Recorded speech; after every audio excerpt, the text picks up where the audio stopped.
Good evening, ladies and gentlemen, and welcome. My name is Peter Gale, and on behalf of the Art Gallery of Ontario, I'd like to greet you and say how much I am pleased to have you all here. I think the size of the audience is not surprising, given the stature of our guest, and I have the very great privilege of introducing him this evening. At the outset, however, I would like to acknowledge Goldie Canopy of Gallery 1 here in Toronto, whose initiative lies behind the organization of this event, as well as the financial support provided by the Security Trust Company, which has made it all possible. I think you all know very well that Mr. Clement Greenberg is a major figure in 20th century art criticism.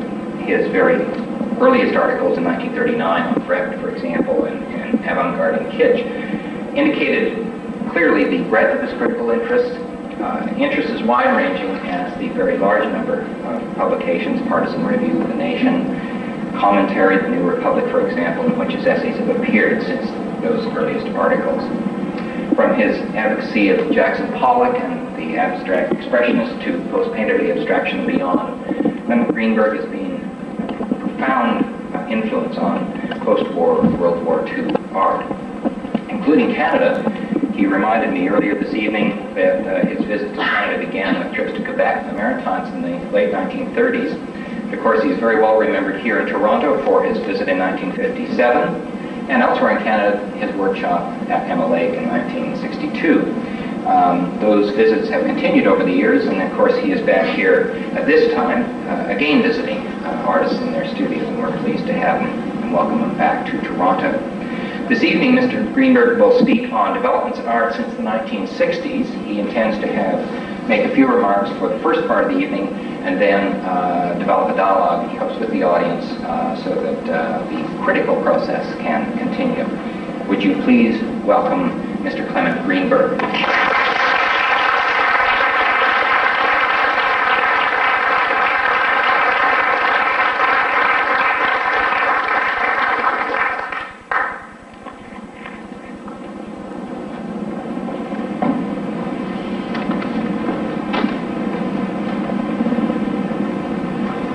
Thank you, Mr. Gale.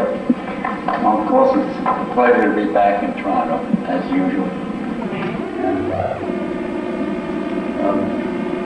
for some reason, I have a special connection with Canada.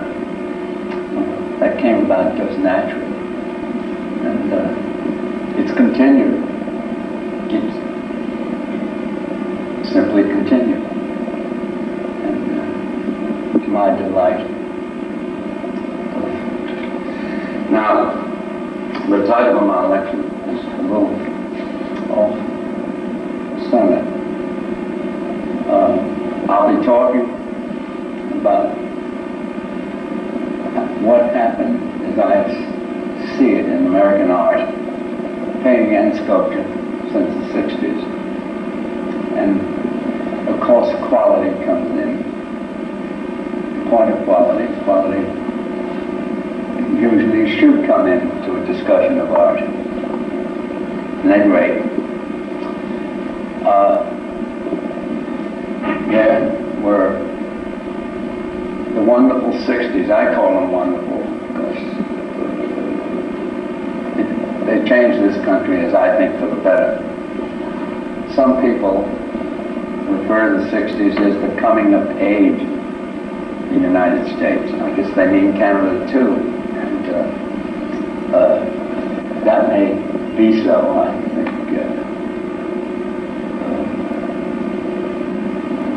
All right, in some respects, yes. The Western world came of age in those years. Anyhow, again, I think the 60s meant more than the overrated 20s. Certainly in terms of art, and I think also in terms of life on this continent. And then I'd also say that maybe the 60s began in in the 50s, the underrated 50s. Only I wasn't around, I wasn't as out and around in the 50s as I came to be in the 60s and later. Yet, as far as the quality of art was concerned, the 60s were ambivalent, very ambivalent, but still exceptional. Ambivalent, yes, yes. Pop art came in at the beginning of the 60s. You can almost date precisely the year, you can date the year in which it triumphed, 62. And as refreshing as pop art was after second generation abstract expressionism, it did mean, in point of ambition, a decline from first generation abstract expressionism. It inaugurated a succession of trends, and they, too, all of these trends meant, as I see it, decline, a lowering of levels. And as tired as we were of second generation abstract expressionism, and as refreshing as some of this art was, it did lower levels. After pop, the trends, minimalism, conceptualism, can you call postmodernism a trend? I doubt it. Well, then there's pattern painting in the 70s, and now there's neo-geo.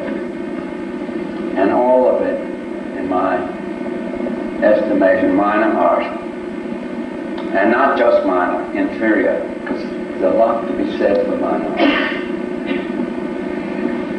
Inferior, I say, as Clement and Royal Academy art was mostly in the long years of their hegemony. Hegemony, that's a fashionable word now. Well, excuse me for it.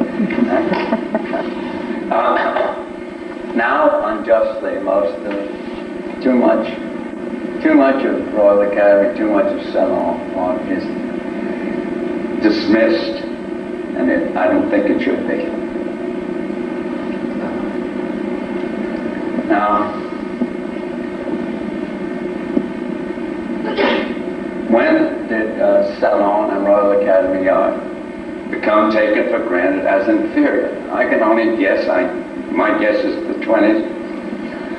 Probably it was the teens, and it depended on which levels of art opinion you took your soundings in. I see most of today's art stars of the press and auction houses, the art magazines, as doing work below the level of many, many Clement and Royal Academy hacks. Hacks of yesteryear. They're hacks today too. And yet, this was part of the wonderfulness of the 60s, that though low-grade trends started to dominate and continued to dominate all through the 60s, as they still do in large part, superior art emerged and managed at the same time to thrive publicly and even sell during that same time. One example, so-called color field art, with which I'm associated uncomfortably both for the art and for myself. And given the fact that kind of label is so crude, and it took crude people to devise it, and I don't think it was a trend. It's still here. It won't fade like pattern painting or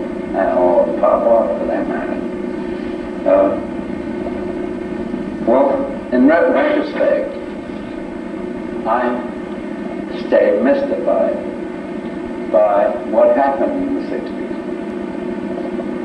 My good art fared so well, while bad art fared so well and even better.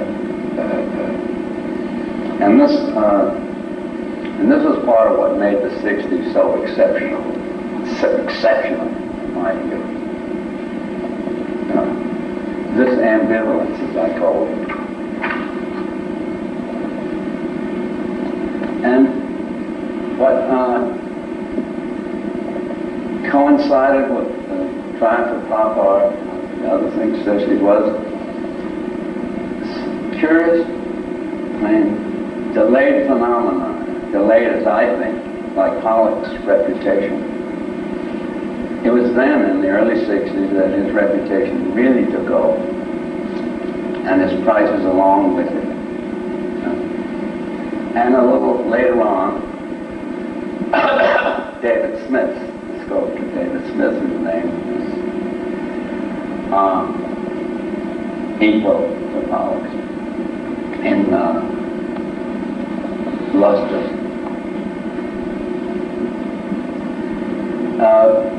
So the 60s didn't make up for, you call it, for lost time.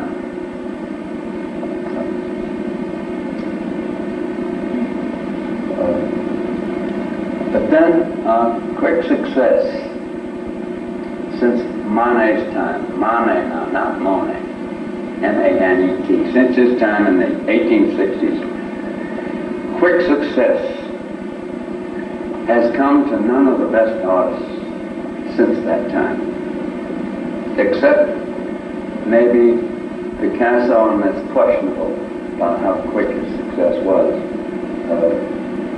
And I'd say none of the artists who appeared after Courbet, not just since Monet, none of the best artists enjoyed quick success during that time span.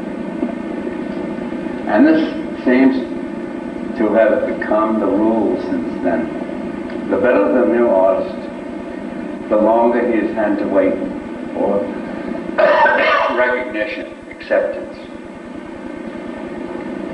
To the point where it's become so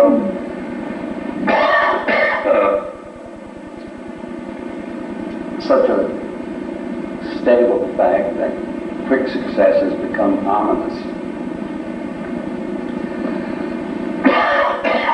Excuse me.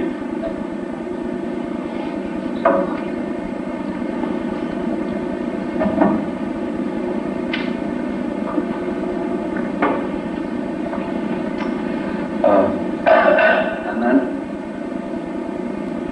I ask as an art critic, what about art criticism during those days? It lived along through the 60s as it did before, and it does now, and as it usually does. The critic will stand up now and then, but only now and then. It takes less than the fingers of one hand to name significant art critics of the past. I'll name the ones I think of. Torre Bourget, probably most of you here haven't heard of. Most people anywhere haven't heard of. Theophile Sylvestre, I'll say the same thing about him too. And then Roger Fry, Maya Graefler, of course, there was Baudelaire, who he wasn't quite professional enough for me. Great writer, though.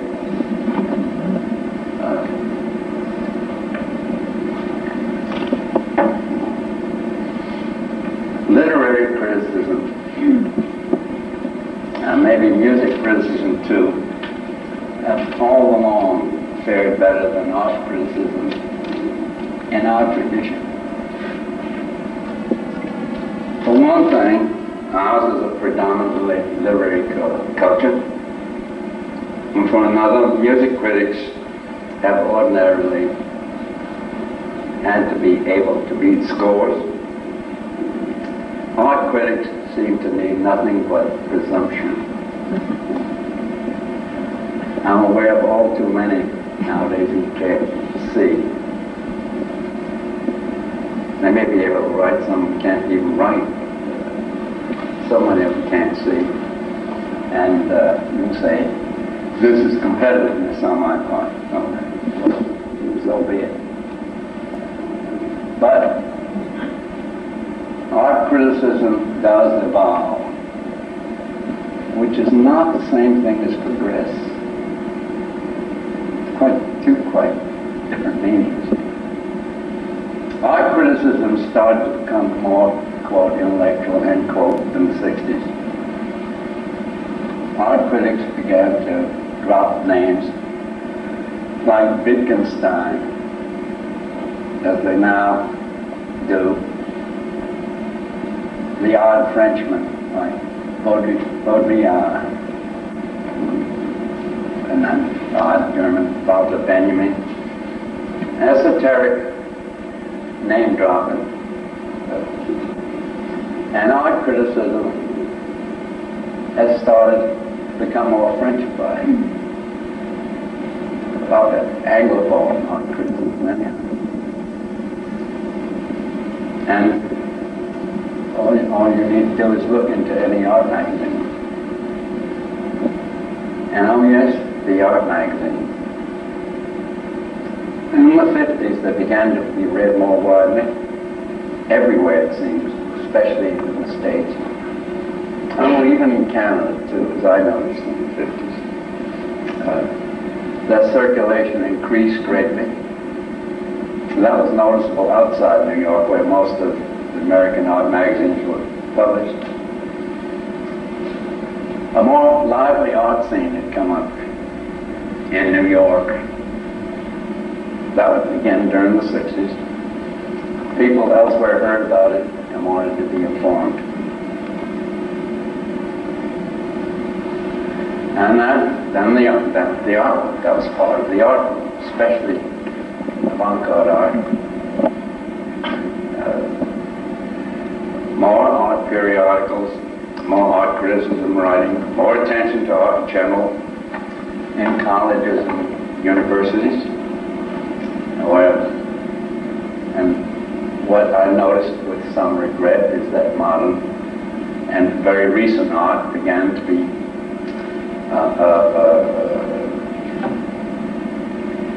dealt with in colleges and universities. And that my prejudice is that holds that recent art, recent literature, recent music shouldn't be allowed into the academy, into the halls,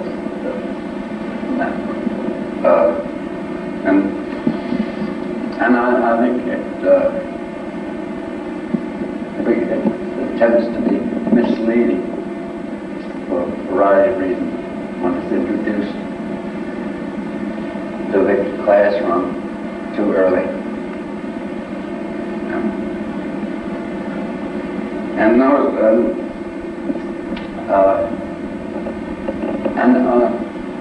a symptomatic phenomenon.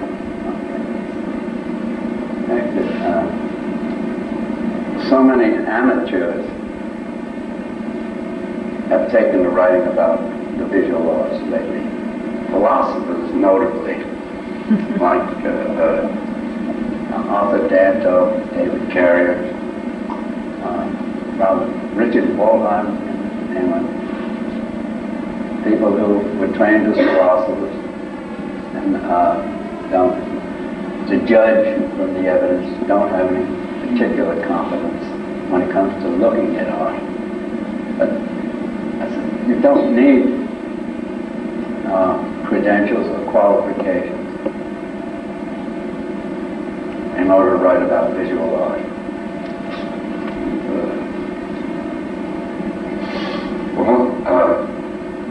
As I said,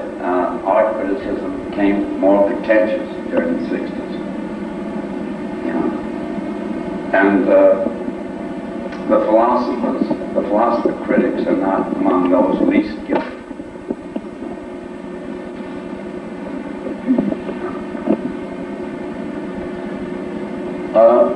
Then poets were especially in demand as art critics, became especially in demand as art critics for maybe obvious reasons. I'm not acquainted with them. And they found, we can't blame that on the 60s or anything. It goes back. This is and the so-called the Frenchification I talked about really started with the Polonaire.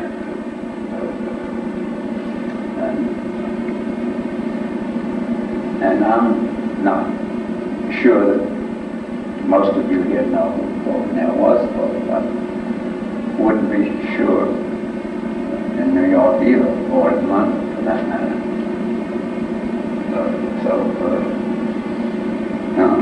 Clement could write extravagantly,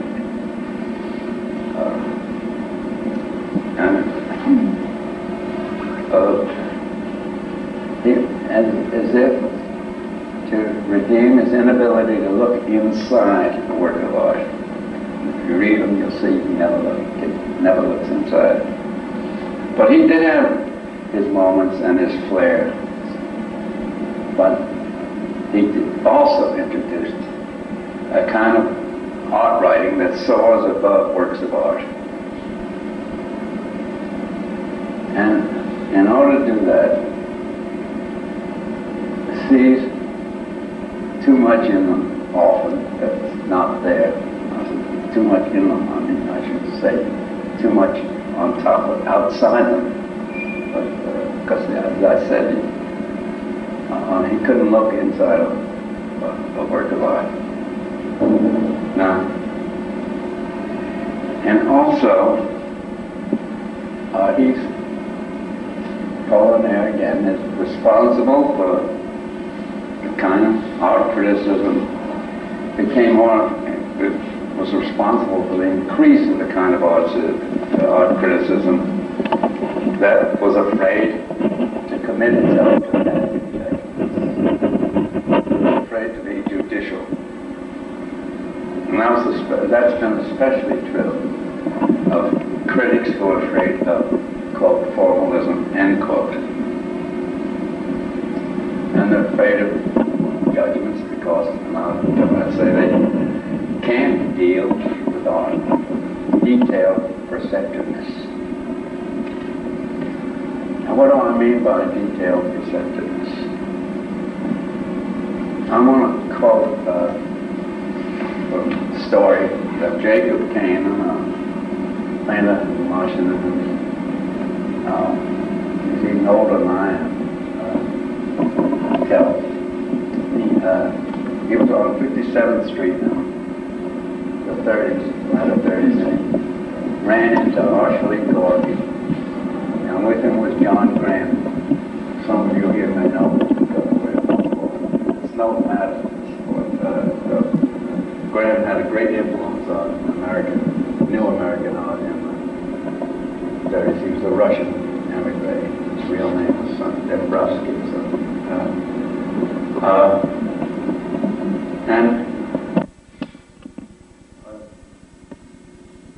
Jacob went into this show of old masters at Nola's, I think it was, on 57th Street, back in Clement. Nola's did a show of old masters from time to time. And he heard part of their conversation, and he noticed they didn't talk about what anything meant, what anything signified. They just talked about, well, did this work or did that work? That didn't work and this didn't work. They were just interested in what, some people call the mechanics of art. And he never got hold of that.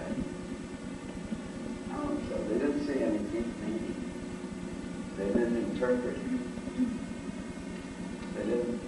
They didn't explain. So And that was formalism. And so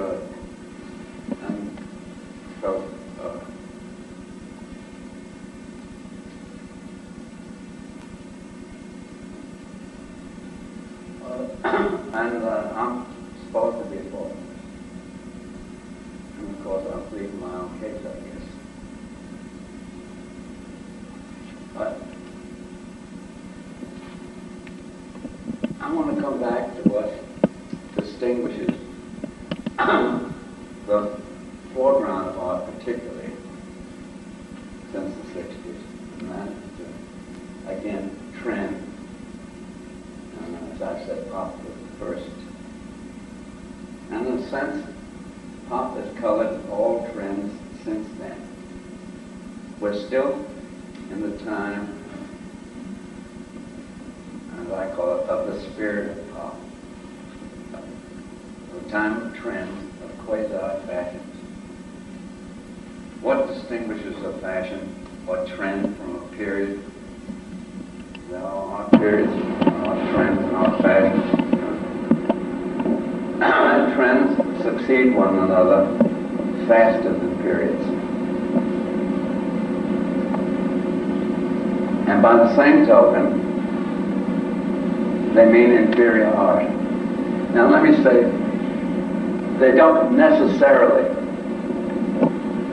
have to mean inferior art. In fact, that something like pattern painting, decorative painting, went out overnight, lived a few years. So it doesn't necessarily mean it was bad art. But as it happens, as the record shows, that the art, the trends, the fashions in art that have succeeded one another rapidly have always been bad art, inferior art. Now, I said that we're still in the time of pop. But pop, with its curious life, doesn't amount to a period.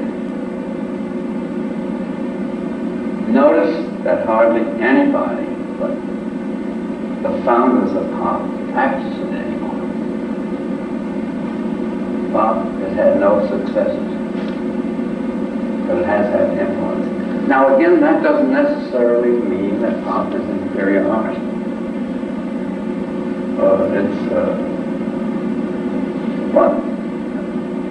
It just happens to be inferior art, that's all.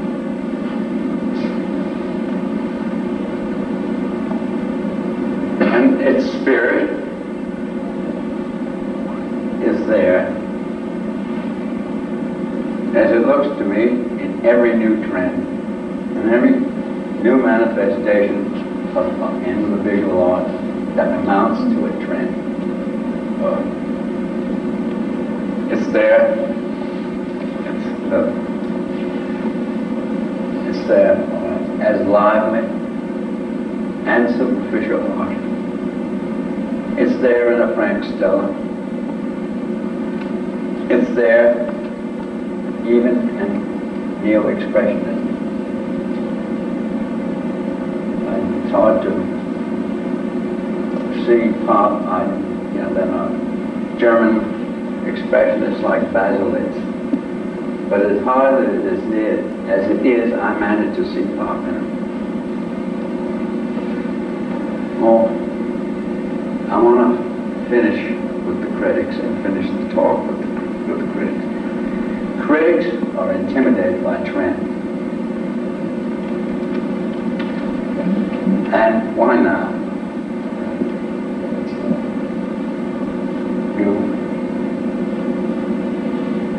You tend to doubt yourself.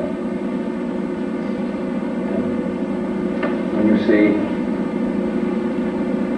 something like pop or neo-expressionism sweeping the scene, and I say scene advisedly, well, you might feel that you're wrong, especially when you're a girl.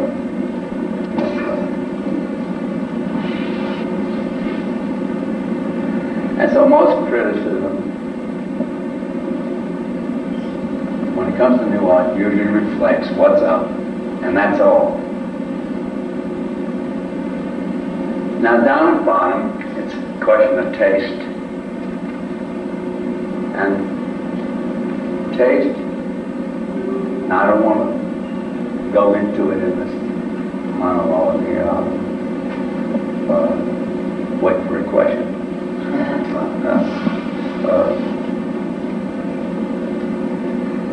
And taste, to maintain taste, usually demands character.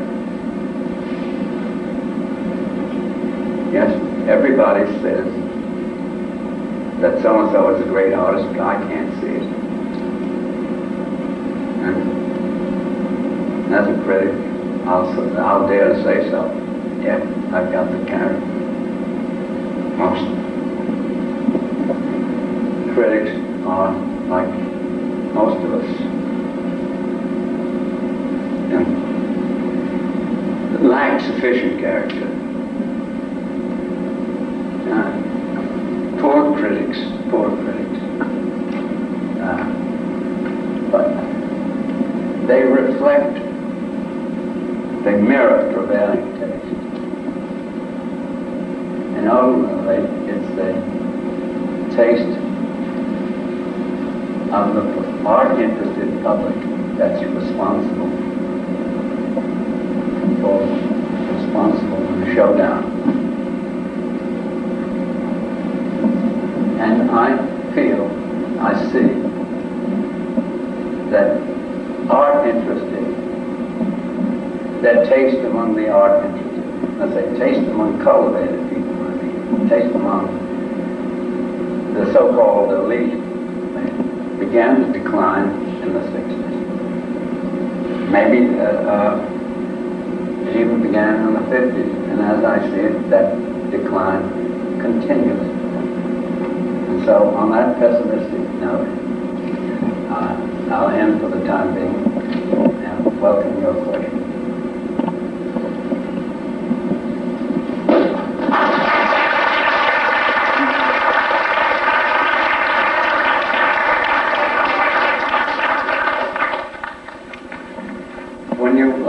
Would you raise your hand if you have a question, when you have a question, and stand up so the rest of us can hear you.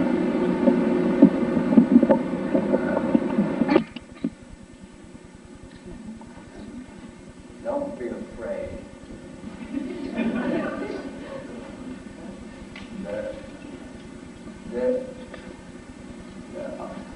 Well, here's the first one.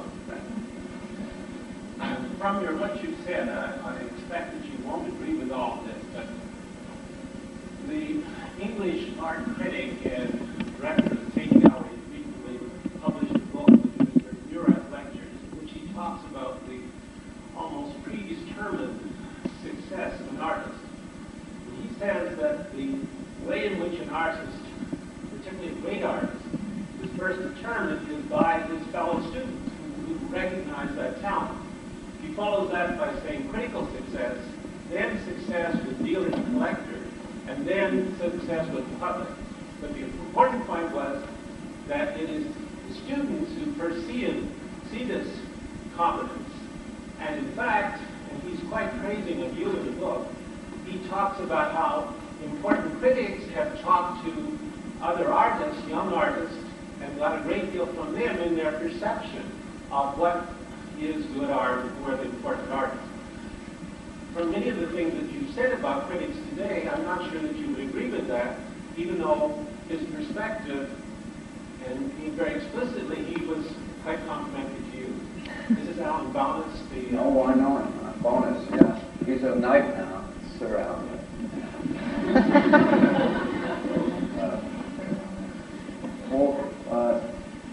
What usually happens at art school is that your fellow student or students get admired for their skill, usually, even today. And I think of some of the No, I know. Well, even Skill of Sonnet, I think of some of the one-time heroes of the Hoffman School. And Hoffman was a remarkable teacher. And they were watched by them. These heroes were watched by their fellow students. And none of them has come to anything. I just go by the record here. And as far as the he gives examples of individuals. He talks about Monet, he talks about Manet, he talks about they weren't particularly distinguished. Monet went to, I forget proper names now. No. Monet studied with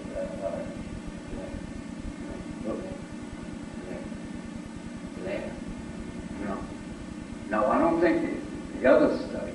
Some of the others did study with Blair, yeah. And then, I forgot the name.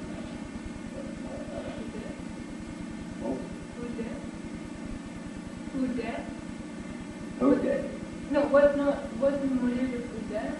No. Monet was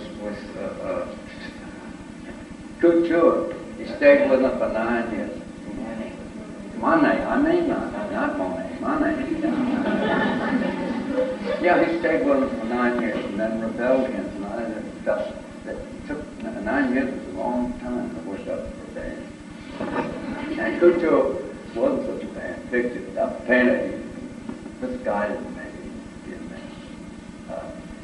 The rest of what Sir Alan said, that critics find out about art from artists, yes. Not always, not consistently, but you find that artists usually know more about art and usually look hard.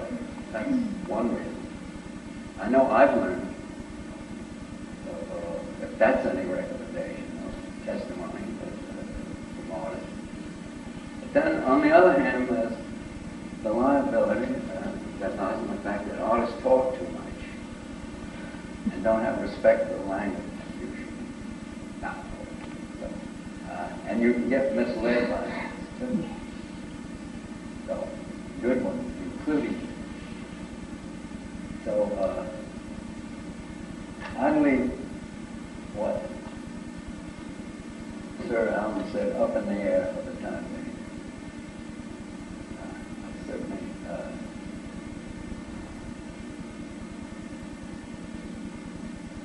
Sir Alan, whom I like personally, could still do better. That's it.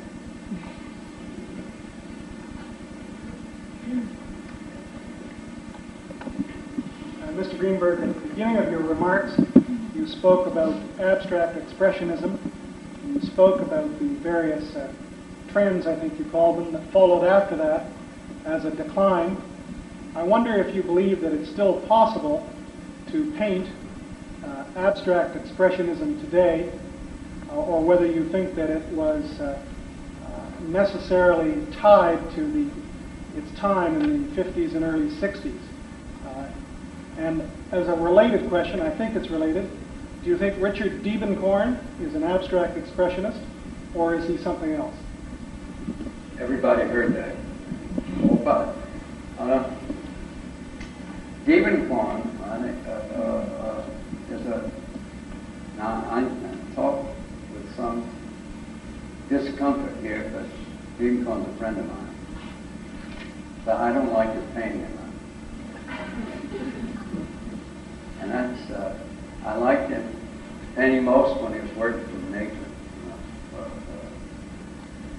late 60s.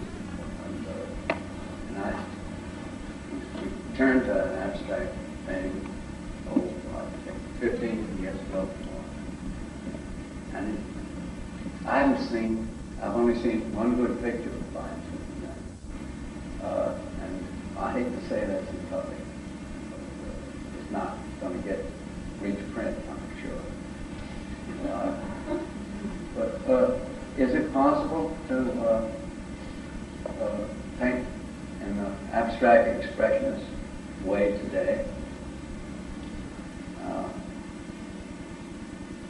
you have to watch out here. Abstract expression, the best, so much of the very best painting of this time owes so much to abstract expression. Whether you still consider some of the very best painting of this time abstract expressionism, abstract expressionism is moot. I think some of it can be, but then we get in a quibble about labels. And I think the question is one that demands evasion. Because you can ask whether someone 100 years after Titian's death in the 16th century could paint the same way he did without necessarily imitating slavishly. And you'd have the compelled answer. The answer that compels itself is that the record says no. Otherwise, someone would have done it. But there was Titian enjoyed universal admiration, especially in the 17th century. But nobody painted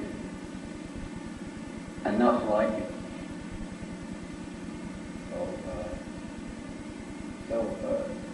You can say that I say Goya was a great painter.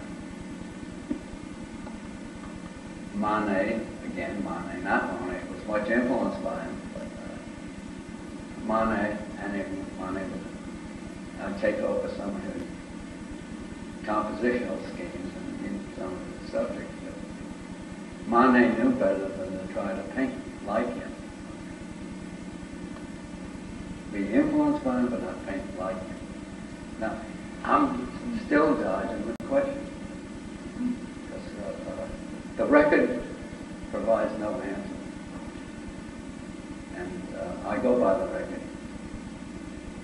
If you'd say, if you'd said that is abstract expressionism continued in this time, not the practice, as it had no offspring, progeny, I would have said yes. In the best new painting of this time, some of it representational as well as abstract, but as an influence, as a tradition of quality. Let me put it that way, a tradition of quality.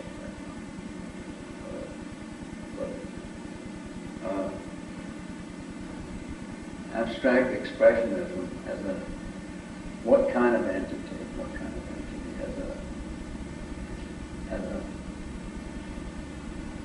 as a phenomenon, so forth, remains pinned to the time of its creation, just as impressionism does. Now, there was more to your question than was articulated by you yourself, sir. I think you found the additional parts in the question very well. Thank you very much. Thank you. Thank you.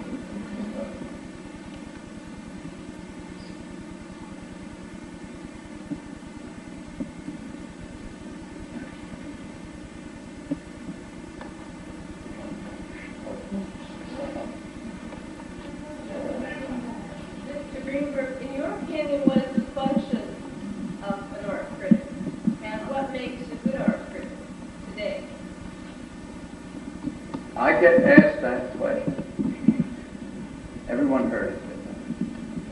I get asked that question every other time I'm told. Or maybe every 3 times I'm told. And I only, the function of a good art critic, as I see it, is to point to the art he likes and to the art he doesn't like and say so. Call your attention by pointing. Call your attention.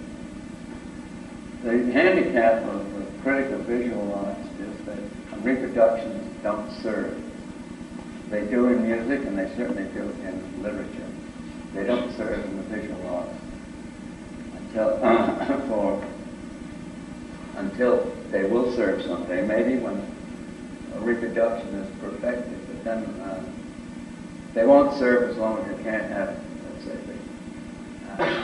the original painting. If it's an oil or acrylic, reproduced to the same size and the same proportion sculpture. So the critic can only say, I've seen this, seen that, see that. This is what I feel about it, and they explain it, and I ask you to go and look at it and see whether you feel likewise. And that's about it. All he can do. Now he can praise, the praise is hollow unless he's read by enough people and these people have the means of going to look to see what he's praising. And it's tough, especially when you're addressing readers outside a big center where a lot of art is available to the public. It is tough. When you write about old masters in the AGO, say, and you're read in Moose Jaw, and you can't afford to come to Toronto. What is the reason to do?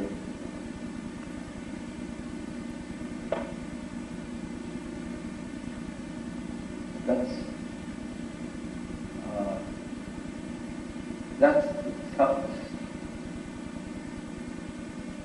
aspect for me of art.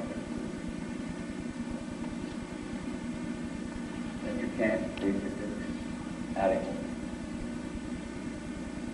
works of art.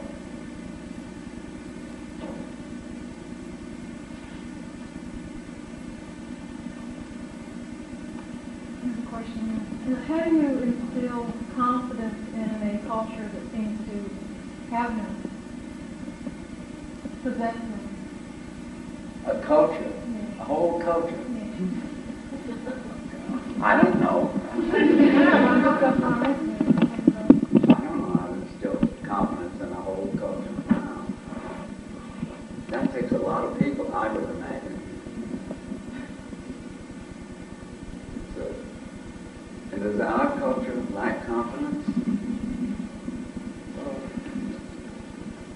Not more than usual, I think. Oh, there's a lot of talk about it. Well, going by the record, I mean, people going by the record. Yeah, well, the spoken record is untrustworthy as far as the current culture. People act as if they have confidence in our culture, so they, and there's a lot of talk about how we're going to pieces and so forth. But action doesn't conform with that talk. Behavior, conduct.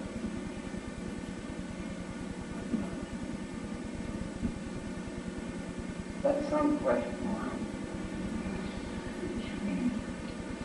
Would you? Did you find in the 80s any of that same excitement that there was in the 60s? Has everyone heard that? No. Do I find in the 80s, did I find in the 80s the same kind of excitement there was in the 60s? The 60s, the excitement was confined to relatively few people, despite appearances, relatively few. There's more excitement about art today. It seems to me because there's so many more people interested in it. It's so many more. And excitement depends on our definition of excitement.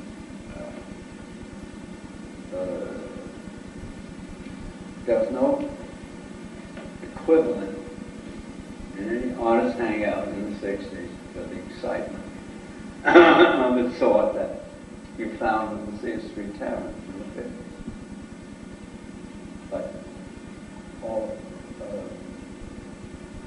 But the excitement, a lot of talk, controversy.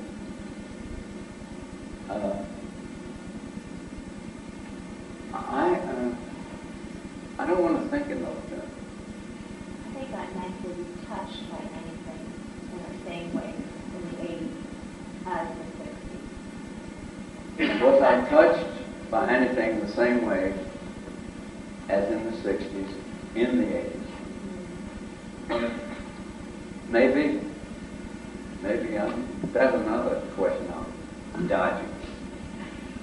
I'm dodging that one too.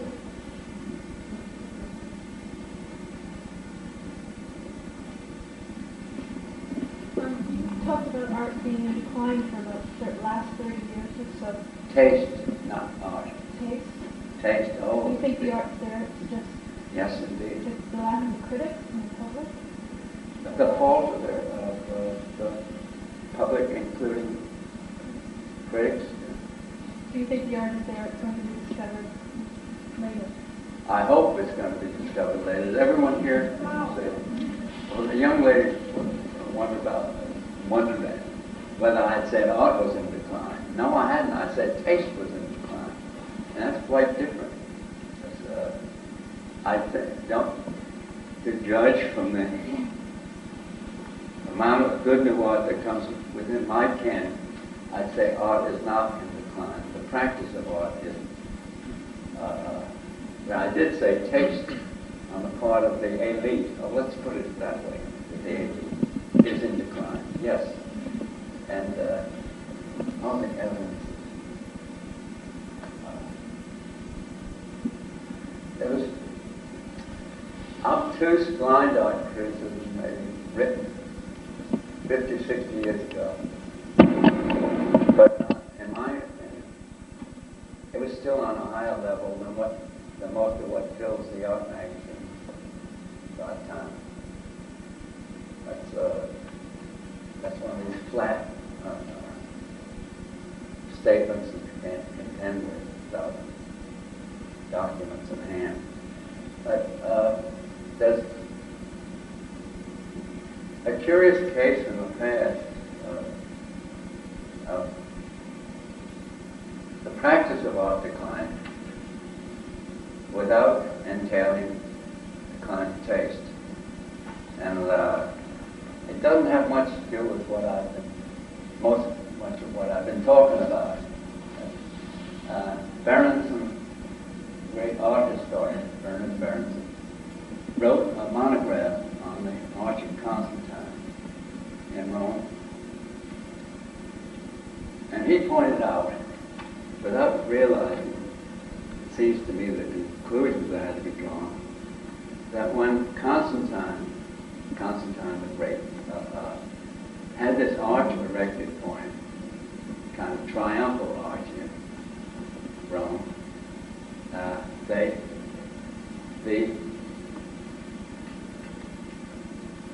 the artists, the architects, the engineers,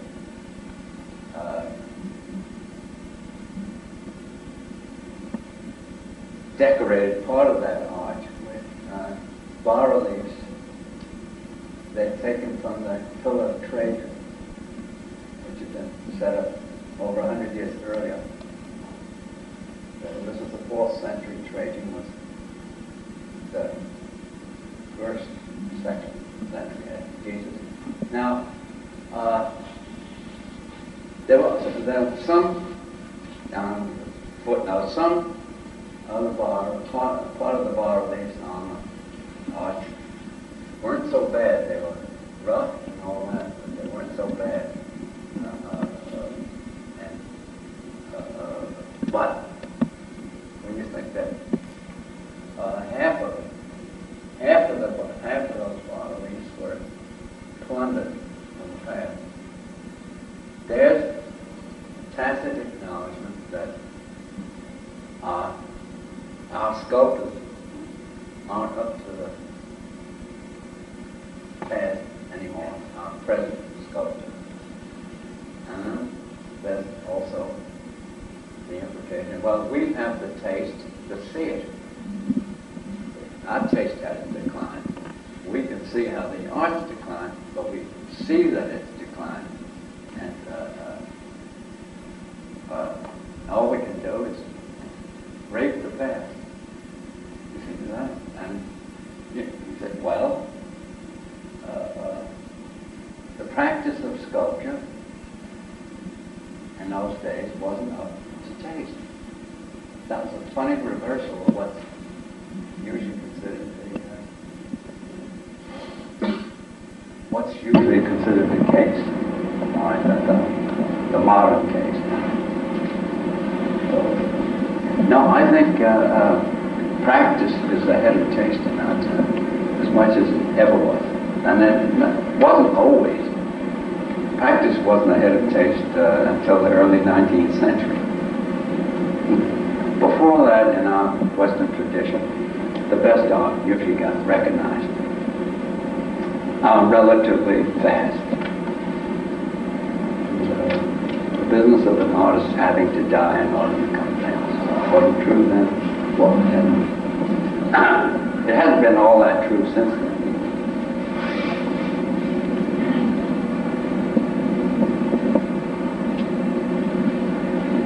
You're involved in the 1962 Emily workshop on great performance from many Canadian artists. I'm wondering, what is it that you remember most about that particular workshop? Did everyone hear that? I remembered how nice the people were. And how open they were. And then, when it comes to the art, I remember too many of them were following New York fashion out in MLA. Yeah. And I thought that was a great obstacle. And then one or two of them, maybe more, insisted on painting abstractly when their hearts weren't in it, when their hearts were really with nature. And they thought they had to make abstract art because that was the thing to do. That was the thing to do back then. Didn't want to look backward, retarded.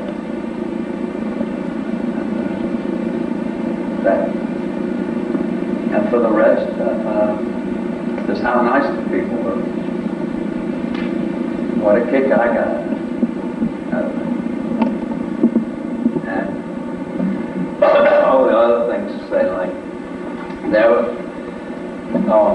New York fashions, or let's say Eastern fashions, because bourgeois was an influence at that time. You know who bourgeois was, of course. And it was a particular influence on the Regina painters, the Regina Five.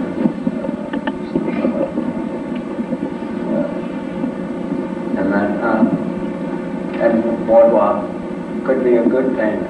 Could be a good painter. Often wasn't.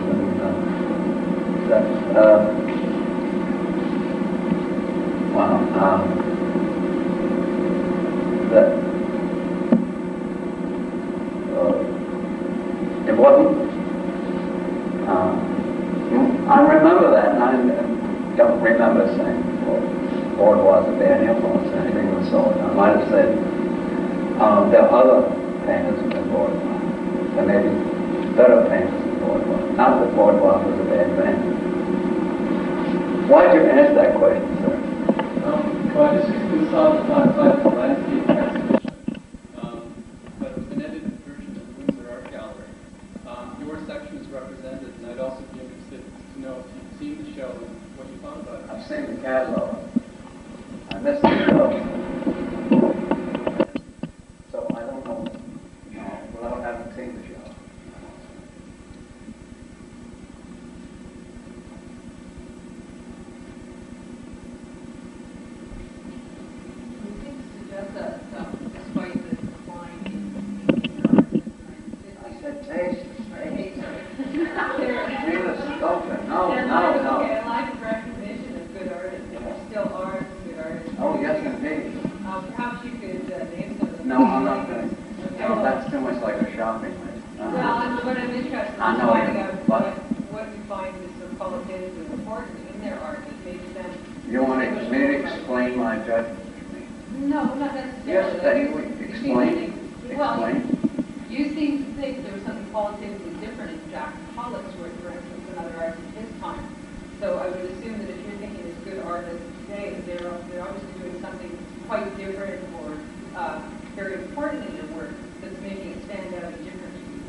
When you praise art, you always use the same words.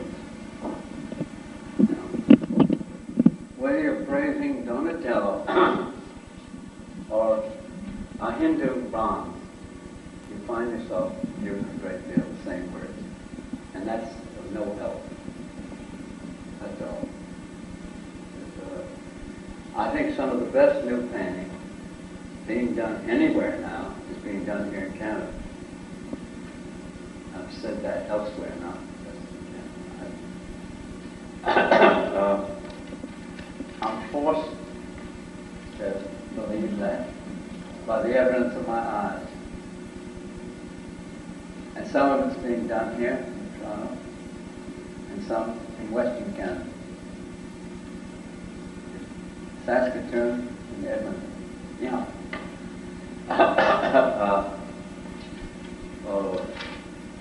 It gets, this good new art gets scant recognition in the East. That includes Toronto. And practically none in New York. But that's the way I used to.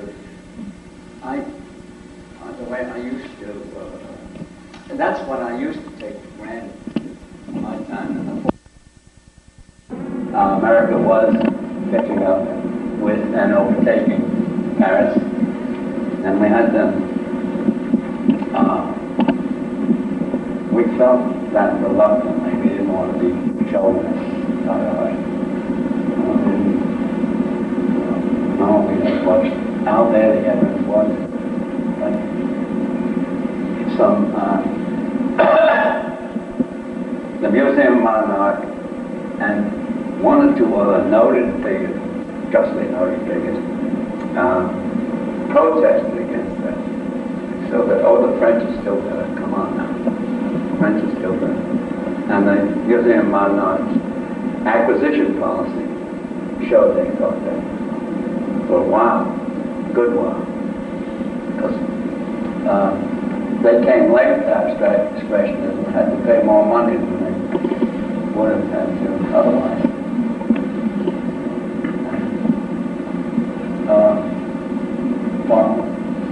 Alfred Barr, who I thought had some greatness about him, respected. I always complained very much about prices. American abstract expressionists began to ask for them. Well, he'd come too late.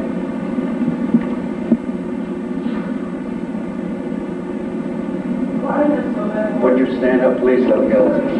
I have found out how taste declining. Is it because art dealers have commercialized for art? Everybody hear that? Why has the level of taste declined? Maybe because art dealers exert too much influence. Poor art dealers, good Lord, they're overrated as far as power is concerned. The standard explanation for a decline of taste in any area of culture is that that area has been invaded by newcomers, or too many newcomers. And I'd say that in the early 19th century, the bourgeoisie replaced the aristocracy as the main patrons of art. And that's why taste declined and we got Royal Academy and so on art. There may be some truth in that. There may be. I'm not ready to accept it. There is some truth in it, I think. Taste. Well, you see, art's such a big thing today. It's art sheet now. And you could go to the Metropolitan Museum in the old days and have the halls practically to yourself. And all the paintings and the sculpture would be viewable. You'd have to get people out of the way. And way back, the Museum on Art became popular much sooner than that. But now both places are crowded, and have been for the past 15 years or so, crowded every day of the week. And that's evidence of the art movement. And then more attention is paid to art, and press, and so forth. You say that these newcomers and so forth, as they said in the 19th century, may be bad for taste. That's open.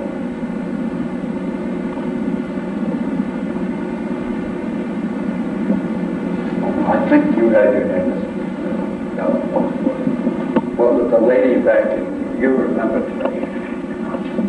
You have raised in your talk many points with which I perhaps agree, but I would like to hear from you an argumentation for at least one of them. Throughout the talk, you raise issues of quality, you have raised issues of perception, taste, but you have never stated criteria on which you base some of these judgments. There are no criteria. As long as, no, there are criteria. I should correct myself. Yes. There are criteria, but they can't be put into words. Okay. But don't you think that as long as an expertise cannot be separated from the expert, then everything goes? No. Everybody heard that. I didn't hear the last part. Everything what? Expertise. Anything goes. Anything goes. Anything goes. I mean, that because I say something is good, then and don't give arguments for it, I'm being irresponsible, in effect, right? Anything. I'm being entirely subjective, okay? That's an old argument, which doesn't mean it's a false one necessarily. It is, but in the end, what has emerged over the course of time? You can't demonstrate an aesthetic judgment program. You can't prove that Shakespeare is a better poet than Eddie Guest or Bob Dylan or whatever. You can't prove that. If someone insists on saying, I still prefer Bob Dylan or Eddie Guest to William Shakespeare, you can't make him change his mind. You can't threaten him, say, you're going to be called insane. And that won't avail. You can't make anybody honestly change an aesthetic judgment. He or she can change it by going and re-experiencing the work of art in question. Let's say rereading Shakespeare or looking again at the Raphael. Now, since we can't change, We can't argue anybody out of his aesthetic opinion. All we're left in the case saying, well, I hope experience teaches you better. That's what we do in the end. We don't argue. No, we say, oh, like you say, Anglo's a great dress, all that. So forth.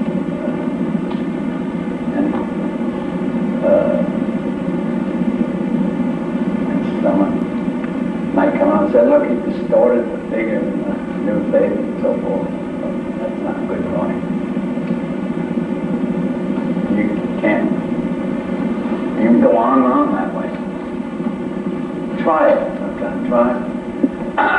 Prove it to yourself. It's something you like. But try proving that the Schubert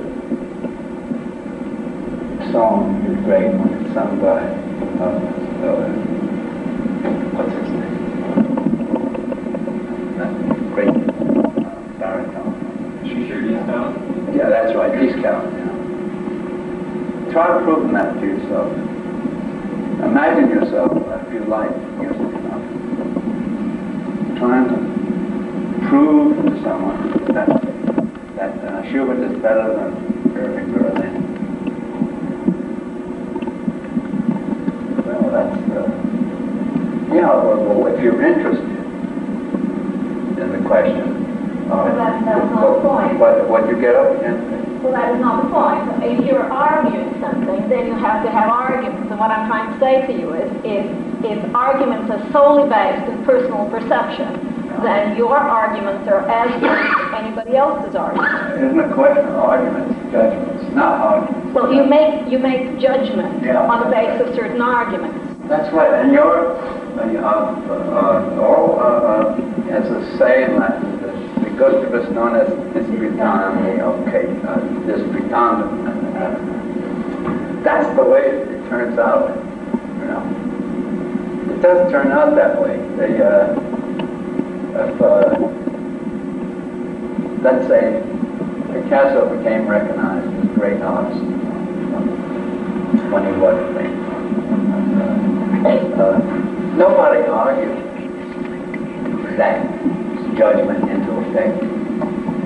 It wasn't the good part of the world, or the Western world anyhow, didn't come to agree with that because somebody argued it into effect. Just as nobody argued Shakespeare, or Dante, or Mozart into their reputation, into their fame. It wasn't done by argument. It wasn't. Nobody can show that it was. So that's all.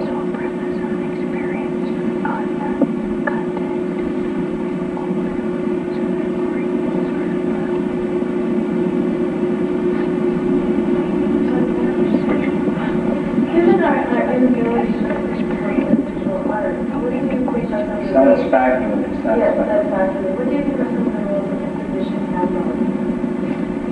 Oh, they inform you. Exhibition catalogs. What's the role of exhibition catalogs? They inform you, but you better go to the original if you can. That's information, you know. They're good enough.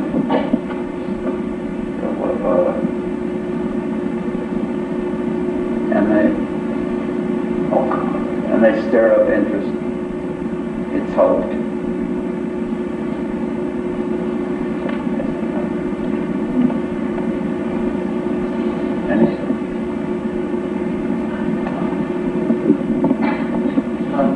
Just wondered if you could talk about your influence on Jack Bush and your own subjective opinion about his work, and did you influence him in a certain direction? Did everyone hear that? What I had to do with Jack Bush? I told him, lay out those New York licks. That's all I done told people. Lay it. That's about what it amounted to. Nothing more. You don't tell people how to paint. I know it's said. Certain people tell certain artists how to paint. Well, I want evidence.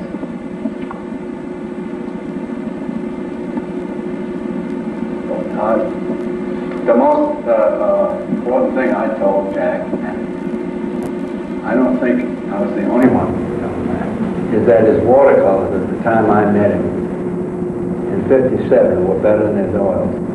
That's all. That's it, period. I'm not being false with modesty.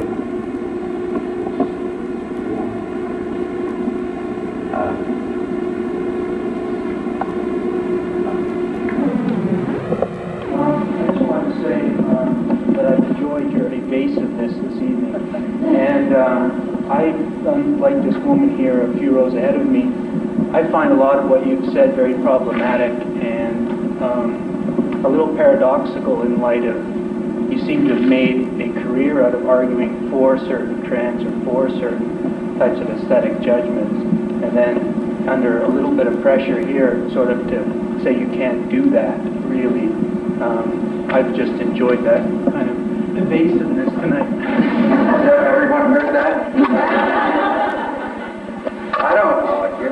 I just say flatly, that's good. That's different from arguing. Quite different from arguing. So you can't say that I've been arguing. What? Is this a sheer question of evidence? Surely that. When have I argued for or against an argument? I pointed, but I haven't argued. You know, argument in the strict sense, you know, use syllogisms, things like that. No, I point, okay, and then say flatly. But arguing with somebody, I should say no.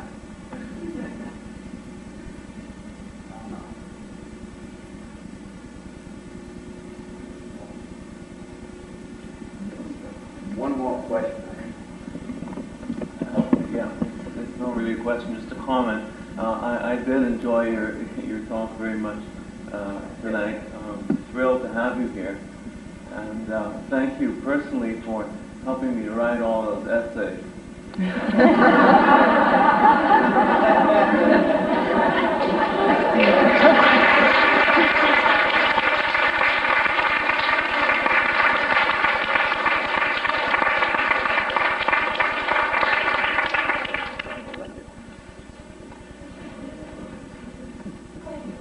Thank you, Mr. Greenberg. I guess there is no argument that we've appreciated and enjoyed having you here, that's for sure. And on behalf of everyone here, and particularly the artists who are looking forward to your visits, thank you very much for joining us. Thank you.